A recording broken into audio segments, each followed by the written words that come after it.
የጉዳያችን ፕሮግራም ነው። በዛሬ የጉዳያችን ፕሮግራም አንድ አዲስ እንግዳ ነው የመጣሁት። እንግዳችን በሌሎች ሚዲያዎች ላይ ታውቋቸዋላችሁ፣ አዲስ አይደሉም ለሚዲያ ማለት ነው። በኩሽ ሚዲያ ግን የመጀመሪያቸው ነው የሚሆነው። ዛሬ የተለያዩ ነገሮችን አንስተን እንወያያለን። በርካታ ጉዳዮች ላይ አስተያየት ይሰጣሉ።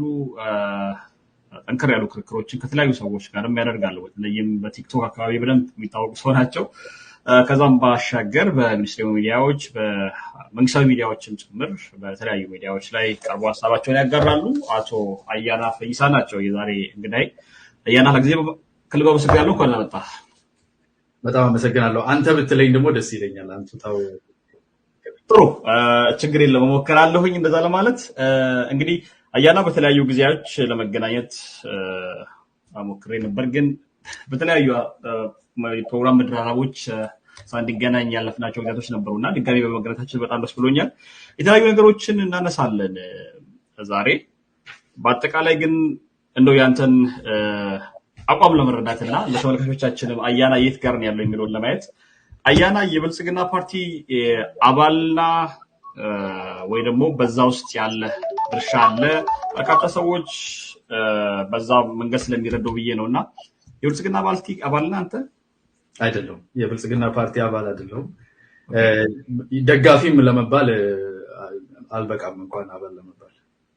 ስለዚህ ደጋፊም አባልም አይደለሁም ነው የምትለኝ? ኦኬ፣ ጥሩ። እንደዛ ከሆነ በዚህ ላይ ተመርኩዘን በርካታ ጥያቄዎች ለማንሳት እንዲመቸኝ ያህል ነው፣ ሰዎችም ለመከታተል እንዲያመቻቸው ነው ይሄንን ነገር በደንብ ያነሳሁልህ። የሀገሪቱን የፖለቲካ ሁኔታ እንዴት ነው የምትረዳው? አሁን ኢትዮጵያ ያለችበት ሁኔታ በርካታ ሰዎች በተለያዩ መንገዶች ይገልጹታል እና በርካታ ነገሮች አሉ በኢትዮጵያ ውስጥ የሚደረጉ ጉዳዮች። እነዚህ ኢትዮጵያ ውስጥ እየተደረጉ ያሉ ነገሮችን በምን መንገድ ነው የምታስቀምጣቸው? በተለይ አሁን ካለው ወቅታዊና ነባራዊ ሁኔታ ጋር አያይዘህ የተለያዩ ነገሮችን ብታስቀምጥልኝ እና ከዛ ወደ ያስኮቸው ጥያቄዎች እናልፋለን። አዎ፣ ሰፋ ያለ ነው። ያው ለመጀመሪያ ጥያቄ ስለሆነ እረዳለሁ። ሰፋ ያለ ጥያቄ ነው። የሀገሪቱ የፖለቲካ ሁኔታ እንግዲህ ወደ ኋላ ተመልሰን የሀገሪቱ የፖለቲካ ሁኔታ እዚህ ለመድረስ ያበቁትን ሁኔታዎች መረዳት ይጠይቃል ብዬ አምናለሁ። ሲጀመር ሀገሪቱ ምን አይነት ሀገር ነች ወይስ ነበረች የሚለው ሞደርን ኢትዮጵያ የሚባለው ወይም አሁን የምናውቃትን ኢትዮጵያ ከ19ኛው ክፍለ ዘመን መጨረሻ 20ኛው ክፍለ ዘመን መጀመሪያ ጀምሮ አሁን ያሉትን ያው ሀገርን ሀገር የሚያደርገው የራሱ ዲፋይንድ የሆነ ቴሪቶሪ ያለው የራሱ ህዝብ ወይም ፖፑሌስ ያለው እነኚህ ነገሮች ናቸው እና አሁን ዲፋይንድ የሆነውን ቴሪቶሪ ወይም ድንበር ያላት ኢትዮጵያ ከሞላ ጎደል የተመሰረተችበት ጊዜ የ19ኛው ክፍለ ዘመን መጨረሻ ነው። በሁለተኛው አጼ ምኒልክ ሰከንድ ሁለተኛው ጀምሮ ማለት ነው። ከዛ ጊዜ ጀምሮ በሁለቱ ነገስታት በተለይ በደንብ ቆይታ መንግስት ላይ አድርገው ለውጥ ሊያደርጉ የሞከሩ ሀገር ለመገንባት የሞከሩት ሁለቱ መንግስታት አጼ ምኒልክ እና አጼ ኃይለስላሴ ሀገሪቱን ሊገነቡ የሞከሩበት መስመር ኔሽን ስቴት ቢልዲንግ የሚባለው አሲሚሌቲቭ የሆነ ወደ አንድ ማንነት በተለይ በኃይለስላሴ ጊዜ በግልጽ የሚታዩ በፖሊሲዎችም የነበሩ አንድ ማንነት ላይ አንድ አስተሳሰብ፣ አንድ አይነት ቋንቋ፣ አንድ አይነት ሃይማኖት ላይ ጭምር ትኩረት ያደረገ ወደ አንድነት የማምጣት ፋሽኑም የነበረ በዘመኑ ፋሽንም የነበረ ነው። ብዙ ሀገሮችም የተገነቡበት ነው። ትልልቅ ሀገሮች ዛሬ የምናውቃቸው ዩሮፕ ላይ ያሉ እነ ፈረንሳይ፣ ኤሽያ ውስጥ እነ ጃፓን፣ ሌሎችም ሀገሮች የተገነቡበት አንድ የማድረግ የኔሽን ስቴት ቢልዲንግ ፕሮሰስ ነበረ። ያልተሳካ ሞክረውታል። ቴሪቶሪው በብዙ ምክንያቶች ነው ያልተሳካው። የራሳቸው ኢንተራፕሽኖች ስለነበሩ ቴሪቶሪው ላይ ደርሰው እስከ ጥግ ድረስ ደርሰው መያዝ የሚችሉበት ኃይል ስላልነበራቸው፣ ስትራክቸር ስላልነበራቸው፣ የራሳቸው የነዚህ ህዝቦች ደግሞ ጠንካራ የሆነና ለዘመናት የኖረ ማንነትና የአስተዳደር ሲስተም እንደ ገዳ አይነት ሌሎችም ስለነበሩ በተለይ በ1880ዎቹ መጨረሻ የተጠቃለሉትና የተያዙት ወደ ደቡብ ያሉት አካባቢዎች የራሳቸው ማንነቶች ላይ ትኩረት ስለነበራቸው ይሄ አልተሳካም። ከዛ በኋላ የነበረው የደርግ መንግስት ደግሞ ሞር ሪዮት ዓለማዊ ልዩነት ያለው ከዩኤስኤስአር ከሶሻሊስት ስትራክቸር ጋር አብሮ የሚሰራ ወታደራዊ የነበረ ነው እና የሀገር መንግስት ግንባታው የተደናቀፈ የተጨናገፈ ያልተሳካ ነበረ። በ27 እስከ 30 ዓመት የሚሆነው የኢህአዴግ ጊዜ ላይ ደግሞ የነበረው ስትራክቸር ሀገር መንግስት ጋር ያተኮረ ሳይሆን ከፋፍሎ በተለያዩ ግሩፖች ውስጥ አድርጎ ስሙ ህብረ ብሔራዊ ፌዴራሊዝም ይባል እንጂ ስትራክቸሩ ግን ማዕከሉን ባዶ ያደረገ ነበር። ሀገሪቱ ሀገራችን ማለት ራሷችን ይቺ ሀገር ነበር የምትለው በብዛት የማዕከሉ ለብዝበዛና ለመለያየት ለአገዛዝ እንዲያመች ተደርጎ ተሰራ እንጂ ማዕከላዊ የሆነ የጋራ የሆነ ነገር ላይ ምንም ሳይሰራ ሃሎ ሆኖ ክፍት ሆኖ ኮምፓርትመንታላይዝ ተደርጎ የተሰራበት ሞር ልዩነታችን ላይ ያተኮርንበት እንደ ሀገር ኢትዮጵያን የመገንባት ስራ ያልተሳካበት ያልተሞከረበትም ጊዜ ነበር በዲዛይን ባላም። አሁን ባለንበት ሁኔታ እነኚህን የተጨናገፉ ረጅም ዓመታት ከ100 ዓመት ከ1.5 ክፍለ ዘመን በላይ የሄደ የሀገር ግንባታ ፕሮሰስ ህብረ ብሔራዊነትን ያከበረ ፌዴራሊዝም በልዩነታችን አንድነታችንን የመገንባት ስራ እንስራ የሚል ፖሊሲ ይዘው የሚንቀሳቀሱ ፓርቲውንም ጭምር የቀየሩ ራሱ ከኢህአዴግ የበቀሉ ኢህአዴግን ቀይረው ዩኒፎርም አድርገው አጋር የነበሩትንም አስገብተው ወጥ የሆነ ሀገራዊ ፓርቲ ለመስራት ፖለቲካችን ብሔር ላይ ሳይሆን ሀገር ላይ ያተኮረ እንዲሆን ማንነቶቻችን ግን በልዩነቶቻችን እንድንኮራ እንድናምን አይደንቲፋይድ እንዲሆኑ የሚል ፖሊሲ ይዘው የሚንቀሳቀስ የራሱ የሆነ ከፍተኛ ቻሌንጆች ከመጀመሪያው ከኢንሰፕሽኑ ጀምሮ ካፈጣጠሩ ቲፒኤልኤፍ መር የሆነውን ኢህአዴግን ከውስጥ በቄሮና በሌሎች በአማራና በኦሮሞ በተለይ በኦሮሚያ ውስጥ በነበረው እንቅስቃሴ ላይ ተመርኩዞ ከውስጥም ያሉ እንቅስቃሴዎችን አዳብሎ ውስጣዊ ለውጥ ኢህአዴግ ውስጥ አምጥቶ ኋላም ላይ ኢህአዴግን አቅልጦ አንድ ትልቅ ፓርቲ የመሰረተ እንደመሆኑ መጠን ሴኩሪቲውን ሚሊተሪውን በከፍተኛ ሁኔታ ተቆጣጥሮ የነበረውን ቲፒኤልኤፍ ከስልጣን በመግፋቱ ሂደት ውስጥ የነበረው መቃቃር ትልቅ ጦርነት በ10 ቢሊዮኖች የሚቆጠር ዶላር ያስወጣ የብዙ 100 ሺዎችን ህይወት የቀጠፈ ከዛም አልፎ የሞኖፖሊ ቫይለንስ ወይም ደግሞ የመሳሪያ ላይ ያለንን ቁጥጥር በመንግስት ሊያዝ የሚገባውን የበተነ ግጭቶችን ያስፋፋ ጦርነት ለማሳለፍ ተገደናል እንደ ሀገር። ከዛ ውስጥ የተወለዱ ችግሮችን እያስተናገድን ያለንበት ከበፊት የመጡ ችግሮችን ማለት ነው። ከሀገር መንግስት ግንባታ ለመሳካት መጨናገፍ፣ ብሔር ላይ ተኮር የሆነና መሃሉን ባዶ ያደረገ ለ30 ዓመት የተኖረበት አዲስ ይሄን ጄኔሬሽን የገነባው ማንነት ማለት ነው። ከዛም ደግሞ ለመውጣት በተደረገው የገባንበት ጦርነት የበተነው ግጭት ለመሰብሰብ ባለው ችግር የሙስና፣ የህግ አልበኝነት፣ የህግ የበላይነትን አለማክበር፣ በስልጣን ሰዎችን መጨቆን፣ የዲሞክራሲ ምህዳር መጥበብ፣ ተቆጥሮ ማያልቅ ሰፊ ሜኑ ያለው ዲዛስተርስ የሆኑ ኮምቢኔሽኖች ያሉበት ሁኔታ ላይ ነን የምንገኘው። እንደው በጥቅሉ እናስቀምጠው ከተባለ ከእስከ ይሄንን ይመስላል ብዬ አስባለሁ የሀገሪቱ የፖለቲካ ሁኔታ። በጣም ጥሩ እንድትጨርስ ብዬ ነው እንግዲህ የመጀመሪያም ጥያቄ ስለሆነ ሀሳብን በደንብ ተስቀምጥ ብዬ ነው። በርካታ ያንተን የፖለቲካ እይታም ለመረዳትም ጥያቄ ለማንሳትም ይበጃል ብዬ ነው ይህን ነገር እያነሳለሁት። አንድ ነገር ስታነሳልኝ ከነበረው ህብረ ብሔራዊ በብሔር የተደራጀውን ፖለቲካ ወደ አንድ ወጥ ፖለቲካ አምጥቶ ከብሔር ይልቅ በሀገር ደረጃ እንዲደራጁ የማድረግ ስትራቴጂ ነድፎ እየተንቀሳቀሰ ያለ ፓርቲ ከኢህአዴግ ውስጥ የወጣ ግን የብሔሩን ጉዳይ አስቀምጦ በሀገር ደረጃ እየተደራጀ ያለ ፓርቲ ብለኸኛል። የኢትዮጵያ ነገረ መንግስት ግንባታ ደግሞ ስታነሳልኝ ቅድም በአፄ ኃይለሥላሴ የሚሆን በምኒልክ ሰከንድ የነበረችው ኢትዮጵያን የማንበር ጉዳይ ሳይሆን ሌላውን አስመሌት የማድረግ ሁሉንም ማንነት አንድ ላይ የመጫን ሂደት ሲከተሉ እንደነበረ በተለይ በኃይለሥላሴ መንግስት ቋንቋን ጭምር የሚመለከት ሌሎችን ብሔሮች ጭምር የሚመለከት ፖሊሲ ወጥቶ ሲንቀሳቀሱ እንደነበረ ነው ገልጽልኝ የነበረው እና ታሪኩም እሱ ስለሆነ ነው ይህን ነገር ማለሳለሁ። ብልጽግና ከሱ በምንድን ነው የሚሻለው ታዲያ?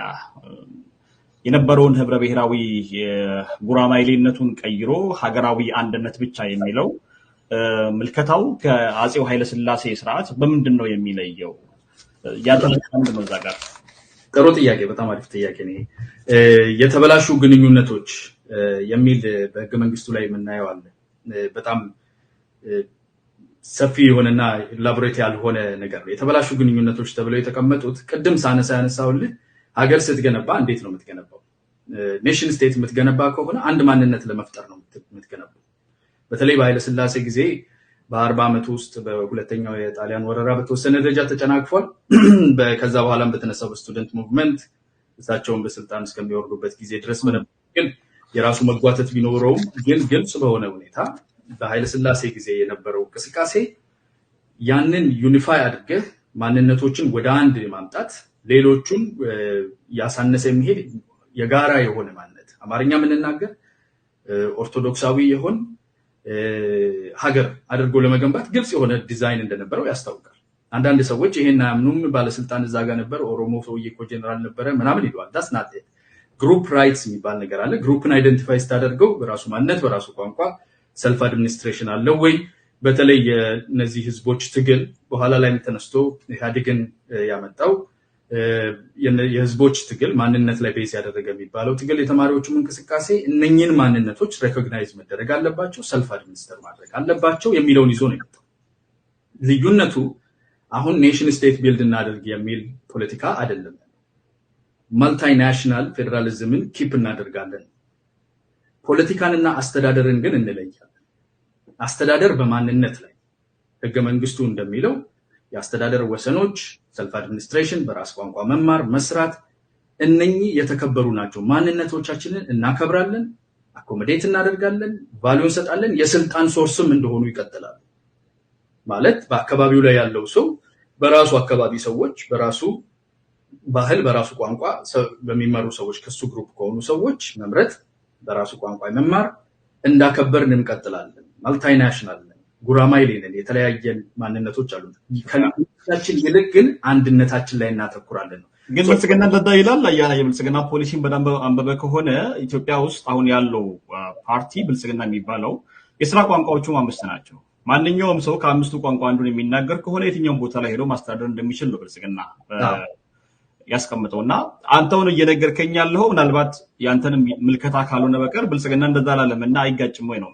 እኔ የተረዳሁበትን መንገድ ነገር የፖለቲካና የአስተዳደር ልዩነት ማለት ነው። ባይዘይ ቋንቋውን ነው እንጂ ያልኩክ በትውልድ የሚለውን እኔ አላነሳው ነው። ትውልድ አልኩ እኔም ቋንቋ ነው። ስለዚህ በቋንቋ ከሆነ አንድ ሰው መጥቶ የበዛ ባህል የዛ ቋንቋ ተናጋሪ ከሆነ አያት ቅድመ አያት የማን ልጅ ነበሩ የሚለው ወሬ ውስጥ አንገባም። ግን ሲያስተዳድር እዛ አካባቢ ያለው ሰው የሚተዳደረው በራሱ ቋንቋ የራሱን ቋንቋ በሚናገር ሰው እንዲተዳደር። አሁን አስተዳደር ወሰኖች ናቸው እነኚህ የምርጫ የመተዳደር እነኚህ ነገሮች በራስ ማንነት ላይ ያለ ነው። ፖለቲካን ግን የምንሰራው አንድ ሀገር እንዳለው ህዝብ ሆነን ፖለቲካዊ ትኩረታችን ብሔራችን ወይም ማንነቶቻችን ላይ ሳይሆን የጋራ ዩኒቲያችን ላይ ነው ፖለቲካችን። አስተዳደር ወሰን ወይም ደግሞ የምትማርበት ቋንቋ የምትወዳደርበት የምትሰራበት እሱ የራስህ ቋንቋ ነው እና ያከብርልሃል ማለት ነው። ግን ፖለቲካ የሐሳብ ነው እንጂ ፖለቲካ የማንነት ሊሆን አይገባውም። ፖለቲካን የማንነት አድርገው እኔ አሁን በተለይ ከብልጽግና ካለበት ሁኔታ እነሱ ከሚያስቡበት የምለየው አንዱ ትልቁ ነገር ፖለቲካውን ከማንነት ጋር ያያያዙ ጥያቄዎች ተመልሰው ማለቅ አለባቸው ብዬ አምናለሁ። ፖለቲካውን ከማንነት ጋር ያያያዙ ማለት እኔ በማንነቴ ምክንያት ይሄን ፖለቲካ ተጠቅሜ ትግል ታግዬ ጥያቄዎችን ለማቅረቢያ ፖለቲካው ቬሂክል ይሄንን የግሩፕ ራይት ላይ መስራት አለበት የሚለው 1991 መመለስ ቢችል ጥሩ ነበር። ማልታይናሽናል ፌደራሊዝም ሲሆን ግን ያልተመለሱ ብዙ ጥያቄዎችን ህገ መንግስቱ የማይፈታቸው ብዙ ነገሮች እስካሁንም ድረስ ህዝቦች የሚጠይቋቸው አሉ። እነኚህ ተመልሰው ሲያልቁ ከዛ በኋላ ፖለቲካ የብሔር የማንነት ጉዳይን የሚሸከም ሳይሆን ፖለቲካ ኢኮኖሚን፣ አስተዳደርን፣ ርዕዮተ ዓለምን እነኚህ ነገሮች ላይ ያማከለ ሁሉንም ሰው የሚመለከቱ ማለት ነው። መላውን ዜጋ የሚመለከቱ ሀገራዊ መሆን አለበት ፖለቲካችን። አስተዳደራችን ግን በማንነታችን በቋንቋችን እንድንተዳደር ነው። በባህላችን በአካባቢው ሰው ባህልና ቋንቋ ነው አስተዳደር መሆን ያለበት። ሰው የአስተዳደር ግዛትንና ፖለቲካን መለየት ያስፈልጋል። ፖለቲካ መሰራት ያለበት እንደ ሀገር ነው፣ ወጥነት ያስፈልገዋል የሚለው ነው። አይ ቲንክ ከዚህ ጋር በጣም የሚጠጋጋ ነገር አለው። የብልጽግናው ብቸኛው ልዩነት እኔ ታይሚንግ ነው። እነሱ በአንተ ኮሬክትነስ የምንሄድ ከሆነ ዳስ ኦኬ። ላይክ አሁን እኔ እና አንተ የምናወራበት ያለነው ጉዳይ ብልጽግና አንደኛ ይሄ ጦርነት ውስጥ የገባበትም አንዱ ምክንያት አህዳዊነትን ለማንበር በሚያደርገው ጉዳይ ነው። ኢትዮጵያ አሁን ያለችበት ሁኔታ ውስጥ ልንገባ ይቻል ነው። የኢትዮጵያ ህዝቦች እስካሁን ታብራራልኝ ትችላለህ ሀብታሙ? አህዳዊነትን ለማንበር የተሰሩ የምትላቸውን ነገሮች እኔ አሁን እስከማውቀው ድረስ ክልሎች አውቶኖሚ አላቸው። በራሳቸው ቋንቋ ነው የሚተዳደሩት። በመጡበት አካባቢ ላይ የሚናገሩት የሚማሩት እንደነበሩ በማንነታቸው የተከበሩ ናቸው። ማንነቶቻቸውን የሚያጎሉ ብሔር ብሔረሰቦች ቀን ላይ እኔ አይቻለሁ። ሁሉም በየራሱ ማንነት በራሱ ቋንቋ በራሱ ባህል ነው የሚንቀሳቀሰው። ያኮ ከኢህአዴግ ዘመን ጀምሮ የብሔር ብሔረሰቦችንም ቀን ሌሎችን ነገሮች በኢህአዴግ ዘመን ጀምሮ ሲጋፉ የነበሩ ነገሮች ነበሩ። አሁን በብሔር ጥያቄ ውስጥ ያሉ ህዝቦች አሉ። በብሔር ዛሬ እንኳን በክልል ደረጃ እንተዳደር ብሎ የሚደራጁ ህዝቦች አሉ። ወላይታ አካባቢ ብትሄድ ዛሬ ጭምር የታሰሩ ሰዎች አሉ፣ አመራሮች አሉ፣ የፖለቲካ ፓርቲ አመራሮች። የትግራይንና የኢትዮጵያን ጦርነት ስትመለከት ይሄ የሰሜን እዝ ተወጋ የሚለውን የፖለቲካውን ቁማርንተውና መጀመሪያ እነሱ ማለት ሽኩቻ ሲፈጠር የነበረው ነገር ወደ ብልጽግና ተቀላቀሉ አንቀላቀልም የሚል ነው። ብልጽግና አህዳዊ ነው የሚል ነበር መጀመሪያ ላይ መግለጫ ሲወጣ የነበረበትን ጉዳይ ስትመለከት። ከዛ በኋላ ይህ ሁሉ የተዋለደው የፖለቲካ አካሄድ የኦሮሚያውኑ ስትመለከት በቃ አንድ የመርሳችሁ ተመልሳችሁ ግቡ የሚል ነው። እነዚህ ነገሮች ሁሉ አንድ ላይ ሲመጡ ምንድነው የወለዱት? ለዛች ሀገር አህዳዊነትን ለማንበር አይደለም ወይ የሚባለው? ለዛ ነው አህዳዊነትን ለማንበር። አህዳዊነት ራሱ ምንድነው የሚለው እንረዳ። አህዳዊነት ማለት አንድ ማንነት፣ አንድ ቋንቋ፣ አንድነት ማለት አንድ ነገር ላይ ፎከስ እናደርጋለን። ልዩነቶችን አንቀበልም፣ አናስተናግድም፣ ቦታ የለንም ማለት ነው። ልዩነቶቹን እያጠፋናቸው ለልዩነቶቹ ቦታ እየነሳን አንድ ቋንቋ ላይ አንድ ማንነት ላይ እያተኮርን እንሄድ ነው። ኦሮሞነት ወይም ደግሞ አማራነት ላይ የአማርኛ ቋንቋን፣ የአማርኛ ባህል፣ የአማራ የሆነውን ነገር እያሰፋን ሌሎቹን ደግሞ ዝቅ እያደረግን እያጠፋናቸው እንሄድ ነው ወይስ የኦሮሞ ነው? የትኛውን አንድ ነው እየመረጥን ያለ ነው? ቢኮዝ እኔ እስከማየው ድረስ የኦሮሞ ቋንቋም የኦሮሞ ማንነትም ባህሉም በከፍተኛ ሁኔታ በተስፋፋ እኔ ኢሬቻ በዚህ ደረጃ ሲከበር አይቻልም። ፍንፍኔ ውስጥ ሄጄ አይቻለሁኝ። ኦሮሞ የሚሸቱ የኦሮሞን ባህል የሚያንጸባርቁ ከግንቦቻችን ከጽሁፎች ከሁሉ ነገር አንጻር የኦሮሞ ማንነትና ኦሮሞን የሚያንጸባርቅ ነገር እኔ አዲስ አበባ ወይም ፍንፍኔ ውስጥ እንደዚህ በስፋት አይቼ አላውቅም። እዛ የኖርኩ ሰው እንደመሆን የኦሮሞን ጥያቄ ይዞ ጫካ ያለን ታጋይ የኦሮሞ ጥያቄ መልስ ተመልሷል ብሎ ጦርነት የኦሮሞ ገበሬ ላይ አሁን ትኩረታችን ከተማ ውስጥ መሆን የለበትም። በርካታ ሰዎች የሚሸወዱት በዛ ይመስለኛል። እና የኦሮሞ ጥያቄ መሆን ያለበት ከተማ ውስጥ ላሉትና የድሎት ኑሮ ለሚኖሩ በመኪና ወጥቶ ለሚመለሱ እና ህንፃ መገንባት ለሚችሉ ሰዎች የሚመች አይደለም ይመስለኝ። የህዝብ ጥያቄ ማለት ሚሊየንስ 80% የህዝብ ገበሬ በሆነበት ሀገር ውስጥ እኛ ከተማ ውስጥ የሚኖሩትን 5% እና 20% የምንመለከት ከሆነ አይጋጭም ወይ? ይሄ አንተ የመጣህበት አካባቢ አሁን ዛሬ የአንተ የምትለኝ ነገር አዲስ አበባ ላይ የምታየው ነገር ወይም ፍንፍኔ ላይ የምታየው ነገር አለ ወይ? ሄጄ ነበር፣ ባሌሮቤ ሄጄ ነበረ። ሄጄ ሳነቴ ሪራ ሄጄ አይቼዋለሁ። ስቲል በቋንቋቸው ነው የሚማሩት፣ ስቲል በቋንቋቸው ነው የሚተዳደሩት። የዛው የባሌ ልጆች ናቸው የሚያስተዳድሯቸው። ስቲል ማንነታቸው የኦሮሞ ህዝብ ጥያቄ የምትለው ኦሮሞ ስፔሲፊክ የሆኑ ኩዌስችኖች ቨርስስ መላው ሀገር ላይ ያለ ችግር የመላው ህዝብ ጥያቄ የምትለው ዴሊኔት ማድረግ አለበት። የዲሞክራሲ ምህዳር መጥበብ የመላው የኢትዮጵያ ህዝብ ጥያቄ ነው እንጂ የኦሮሞ ህዝብ ብቻ ጥያቄ አይደለም። መላው ኢትዮጵያዊ የሚጠይቀው የዲሞክራሲ ምህዳሩ ይስፋ፣ ሌሎች አካላት የሚሳተፉበት ምርጫ የሚኖረው ህዝብ። ይሄኛው ፓርቲ እየሰራ ቆይቷል። እስቲ ልቀይር ደግሞ ነገል የሚሉት ነገር የተሻለ መስሎኛል ቢል ሄዶ ሊመርጥ የሚችልበት ያ ምርጫ ደግሞ በፌር ኤንድ ፍሪ ኤሌክሽን የህዝብን ፓወር ባረጋገጠ መንገድ ፓወር እየተቀያየሩ የሚገዙ ፓርቲዎች ሊሆኑ የሚችሉበት መድረክ ይስፋ። እነኚህ ፓርቲዎች እንዲቀጭጩ፣ ሰዎች እንዲታሰሩ፣ ቢሮአቸው እንዲዘጋ እንደዚህ አይነት ነገሮች ይቅርና ፍሪ ኤንድ ፌር ኤሌክሽን ልናደርግ የምንችልበት የዲሞክራሲ ምህዳር ይስፋልን። የኦሮሞ ህዝብ ጥያቄ አይደለም፣ የአማራ ህዝብ ጥያቄ አይደለም፣ የመላው የኢትዮጵያ ህዝብ ጥያቄ ነው። ይህ የበላይነት ጥያቄ ህግ ይግዛን፣ ባለስልጣን ስለሆነ ሀብታም ስለሆነ ሰው ሀብታሙ ድሃውን አይጨኩን፣ የባለስልጣን ዘመድና ባለስልጣን ዘመድ የሌለው ሰው እኩል ይስተናገድ፣ እኩል መብቱ ይከበርለት ማለት የኦሮሞ ጥያቄ አይደለም፣ የአማራ ጥያቄ አይደለም፣ የመላው የኢትዮጵያ ህዝብ ጥያቄ ነው። የኦሮሞ ጥያቄ የሚሆነው ኦሮሞ ስፔሲፊክ የሆኑ ኢሹዎች ናቸው። ኦሮሞ ጥያቄዎቹ ሰልፍ ሩል፣ ሰልፍ አድሚኒስትሬሽን፣ በራሱ ኢኮኖሚ ላይ ራሱ ማዘዝ እንዲችል አይደለ እና የሰልፍ ዲተርሚኔሽን ጥያቄ ራሴን እኔ ላስተዳድር፣ ፊውቸሬ ላይ ወይም ኑሮዬ ላይ እኔ ልወስን፣ የራሴ ሰዎች ያስተዳድሩ፣ ኢኮኖሚ ላይ እኔ ልወስን። ቤዚክ የሆነው የኦሮሞ ስሪ ፈንዳሜንታል የሚባሉት የኦሮሞ ህዝብ ትግል ቤዞች እነኚህ ናቸው። እነዚህ ማቆም አህዳዊነትን ማንበር አይደለም ወይ ነው ትልቁ ጥያቄ። እነዚህን በአፈሙዝ መከላከል፣ እነዚህን ቁጭ ብሎ ለመወያየት ፈቃደኛ ለመሆንና በአፈሙዝ መከላከል እኔ ነኝ የማውቅልህ አይነት አካሄዶች ጥያቄዎቹ ተመልሷል። እናንተ ጽንፈኞች ናችሁ ስልጣን ለመቀማት እንጂ እነዚህ በሙ ጥያቄዎች ሳይመለሱ ቀርቶ አይደለም ብሎ ሀገሪቱ ውስጥ 80% ህዝብ የሚኖርበት የሀገሪቱ አካባቢ ላይ ጦርነትን ማካሄድ አሃዳዊነትን ማንበር አይደለም ወይ? እኔ ያውቅልሃለሁ ማለት አይደለም ወይ ነው? ሀብታሙ እየጠየቅኩ ያለሁት ነገር እኮ አሁን የዘረዘርኩልህ ሶስቱ ነገሮች ኦሮሞ በራሱ ቋንቋ፣ በራሱ ማንነት፣ በራሱ ሰዎች ነው የሚተዳደረው። ያለበት ችግር እነኚህን ሰዎችን ያልመረጥኳቸውም የሚል ጥያቄ ሊያነሳ ይችላል። ያ እኔ መምረጥ የምፈልገው እነ ጫላን ነው እነ ባጫን አውርዱልኝ የሚለው ጥያቄ የዲሞክራሲ ምህዳር ጥያቄ ነው። የመላው የኢትዮጵያ ህዝብ ጥያቄ ነው። የኦሮሞ ስፔሲፊክ አይደለም። ኦሮሞ ዛሬ የሚተዳደረው በኦሮሚያ ክልል በኦሮሚያ ጨፌ ነው። አውቶኖመስ የሆነ ስቴት ነው ያለው። ከማን ጋር ተወዳድሮ ነው የኦሮሚያ ጨፌ የሚያስተዳድሩ ሰዎች የተመረጡት?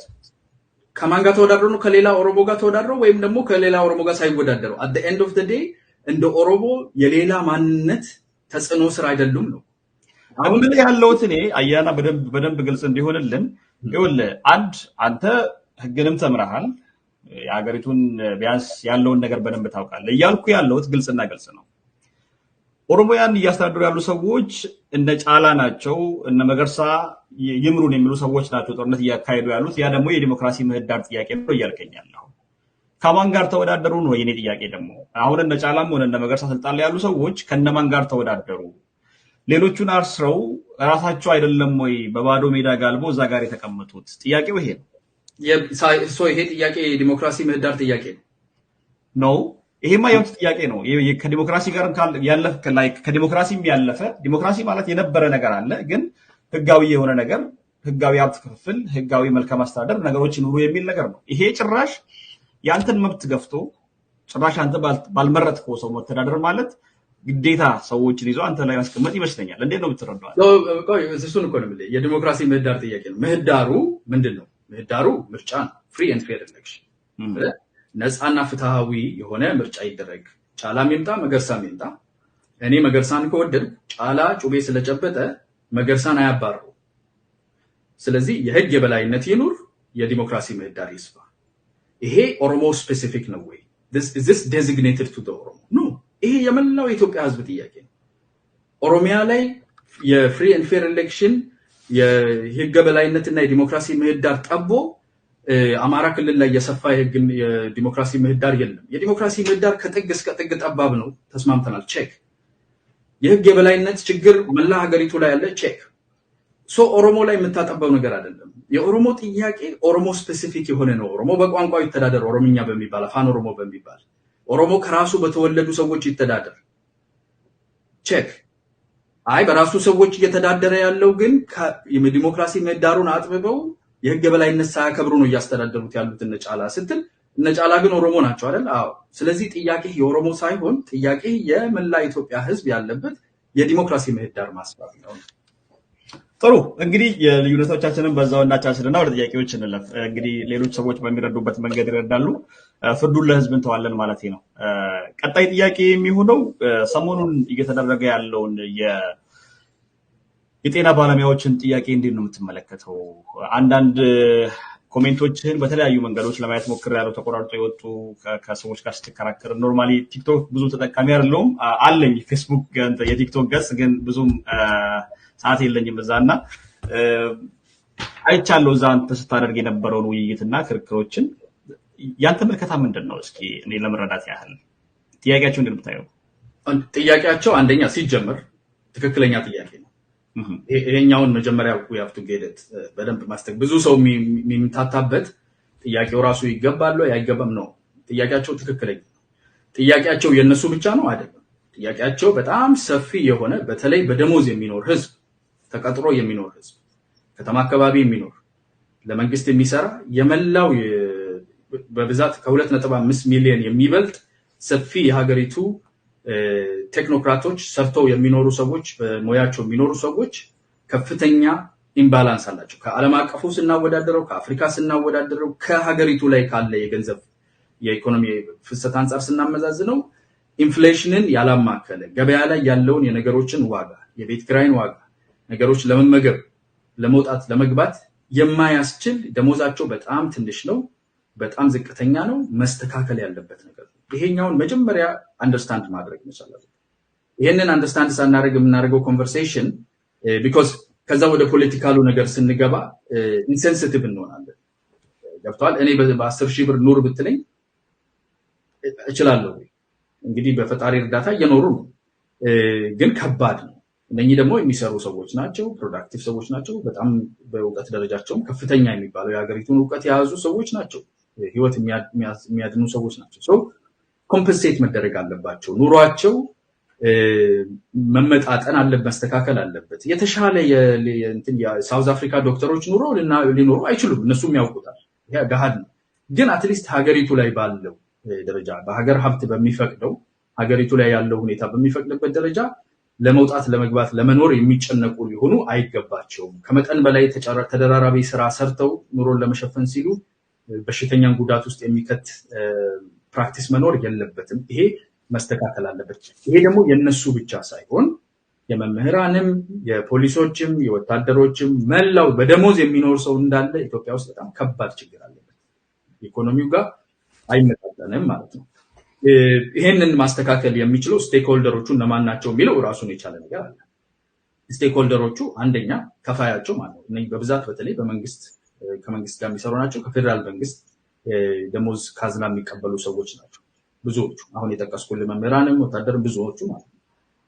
ስለዚህ ዳይሬክት ሪሌሽንሺፓቸው አሁን በሀገሪቱ ላይ ካለው መንግስት ጋር ሊያስተካክሉ፣ ሊሰሩ፣ ሊያቀኑ የሚችሉት ማለት ነው። ሌላኛው ህዝባቸው የዚህ የጉዳታቸው ተካፋይ ከነሱ ያነሰ ኑሮ የሚኖር ብዙ ህዝብ፣ ጥቂቱ ብቻ ከነሱ የተሻለ ኑሮ የሚኖር እንደመሆኑ መጠን የሀገሪቱ ነባራዊ ሁኔታ ተጠቂዎች መሆናቸውንም መረዳት ያስፈልጋል ማለት ነው። ማስተካከያው ግን ያስፈልጋል። ማስተካከያው መሆን ያለበት እንደኔ እምነት የካሽ ኢንጀክሽን ኢኮኖሚው ላይ የራሱ ኢምፓክት አለው። ዝም ብለህ ዛሬ ተነስተህ 50% ሬዝ ላድርግ ብትል ከጥግ እስከ ጥግ 50% ሬዝ 10,000 ብር ዛሬ የሚያገኝ ሰው 15,000 ይግባለት ብትል አንደኛ የሚፈለገውን አይነት ለውጥ ኑሮ ላይ አያመጣም። ሁለተኛ ገበያ ላይ ያሉ ነጋዴዎች፣ የተለያዩ ፕራይስ ሜከሮች ደግሞ እነሱ ያነሱታል። ደሞዝ ተለቀቀ ካሽ ኢንጀክት ስታደርግ ዳይሬክትሊ ኢንፍሌሽንን ያመጣል። ካሽ ኢንጀክሽን ኢንፍሌሽን ያመጣል። ስለዚህ ኢንፍሌሽን በማይፈጥር ሁኔታ ምን አይነት ሲስተም መጠቀም አለብን? ትልቁ ችግራቸው የት ጋር ነው ያለው? መኖሪያ ቤቶች ልንገነባ የሚያስችለን ነፃ መኖሪያ ቤት የመስጠት የሚቻልበት አንገብጋቢ የሆነው የትኛው ነው? ከየት እንጀምር? የቫውቸር ሲስተም ማዘጋጀት እንችላለን ወይ? ለነሱ የማርኬት ፕራይሱ ላይ እንዴት ተጠቃሚ እንዲሆኑ? ይሄንን ኮንቨርሴሽን እንደ ስቴክ ሆልደር እነሱ ሪፕሬዘንታቲቭ ኖሯቸው ከሚከፍላቸው ከመንግስት ጋር ቁጭ ብሎ እንደ ስቴክ ሆልደር መነጋገር አለባቸው። ዝም ብሎ ኬርለስሊ ራሳቸውን ከዛ ውስጥ አውጥተው የሚመለከተኝ ነገር የለም ኢንፍሌሽን የራስህ ጉዳይ ነው ከምታመጣው አምጣ ካልከፈልከኝ ምናምን በሚል አያደርጉትም። እነሱ የተማሩ ሰዎች እንደመሆናቸው መንግስትም ደግሞ በቃ እየኖርን ነው ያለነው ኢኮኖሚው እኛም የሚከፈል ዝም ብለህ ኑርም ማለት አይችልም። ሶ ሞር በጋራ የያዙት ሀገር እንደመሆኑ መጠን እኔ ከዚህ ሆኜ ክፈለው ልል እችላለሁ። ክፈለው አላህ አይደል እንዴ ልል እችላለሁ። ወይም ደግሞ አርፈ ተቀመጥ አንተ ከሌላው ህዝብ እንደውም ሌላ ክሊኒክ ምናምን ተሰራ የለ እንዴ ህዝቡን የምትበዝብዝ ነው ልለው እችላለሁ። የፈለኩትን ማለት እችላለሁ። አት ዘ ኤንድ ኦፍ ዘ ዴይ ሂሴም ቤቴም ሁሉ ነገር ከነሱ የተለየ ነው። እኔም ኢንጆይ እያደረግኩ ያለሁት ፈርስት ወርልድ ካንትሪ ኢኮኖሚ፣ ሄልዝ ኢንሹራንስ የከቨር የተደረገልኝ፣ መብራት የማይጠፋብኝ፣ ምንም የማያስጨንቀኝ ዘና ብዬ የምኖር አሜሪካ ምኖር አንተ ካና እንደዛ ነው የምንኖረው አይደል? እዚህ ቁጭ ብዬ ፈለግኩትን ልል እችላለሁ በፈለግኩት ወገን ሆኜ። እነሱ ይሄንን ሳውንድ ይሄንን ቮይስ ዝም ብለው በጋራ ተይዘው ያሉት ከህዝባቸው ከመንግስታቸውና ራሳቸው በተረጋጋ መንፈስ ለነገ የተሻለ ሀገር የሚፈጥር እንደመሆናቸው እስካሁን የከፈሉትን መስዋዕትነት ያመዛዘነ መንግስትም የነሱን ስራና ኃላፊነት አስፈላጊነታቸውን ኮሜንሰሬት የሆነ ኔጎሽዬሽን ኢንፍሌሽንን ያመላከተ የኑሮ ሁኔታቸውን ያመላከተ ነገን ያመላከተ የመንግስትን እና የህዝብን የማድረግ አቅም ያመላከተ ውይይት ዲስከሽን አድርገው ሪዞልቭ ማድረግ አለባቸው። መቆም ደግሞ የመምህራን ወይም ደግሞ የጤና ምናምን መሆን የለበትም። መላውን በደሞዝ የሚተዳደር ህዝብ 2.5 ሚሊዮን የሚሆነውን የመንግስት ሰራተኛ ኢንቪው ያደረገ ቢኮዝ አንደኛው ተነስቶ ስለተናገረ ሌላው ችግር የለበትም ማለት አይደለም ወይ እስኪነሳ መጠበቅ ያለበትም ይሄን ኮንቨርሴሽን መደረግ አለበት ብያምናለሁ። ጥሩ እንግዲህ በዚህ ጉዳይ ላይ በተለያዩ ነገሮች ደጋፊ አይደለውም ብላል የዚህ መንግስት፣ ግን በተለያዩ መንገዶች አንዳንድ ኮሜንቶችን መንግስትን በሚደግፉ መንገድ ታቀርባለህና አሁንም እያነሳው